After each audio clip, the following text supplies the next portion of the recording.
Maugham सिरीजमध्ये तुम्हा सर्वांचं स्वागत आहे. तुमच्या न्यूबॉर्न बेबीचं वजन वाढत नाही आहे का? अनेक नवीन आईवडिलांना हा प्रश्न पडतो आणि त्यामुळे चिंता देखील वाढते. चला जाणून घेऊया काय करावं. नंबर 1. सर्वात आधी एक गोष्ट लक्षात ठेवा. जन्मानंतर पहिल्या काही दिवसात बाळाचं थोडं वजन कमी होणं सामान्य असू शकतं. म्हणून लगेच घाबरून जाऊ नका. नंबर 2. बाळाला वेळेवर आणि वारंवार आईचं दूध पाजणं खूप महत्त्वाचं आहे. आईचं दूध हे नवजात बाळासाठी सर्वोत्तम अन्न असतं. नंबर 3. बाळ योग्य पद्धतीने स्तनपान करत आहे का हे तपासा. कधीकधी बाळ पुरेसं दूध घेत नसल्यामुळे वजन वाढण्यावर परिणाम होऊ शकतो. नंबर 4. बाळाची लघवी आणि शी नियमित होत आहे का हे लक्षात ठेवा.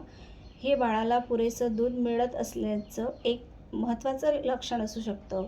नंबर 5. बाळाला पुरेशी झोप मिळणं हे देखील खूप गरजेचं आहे.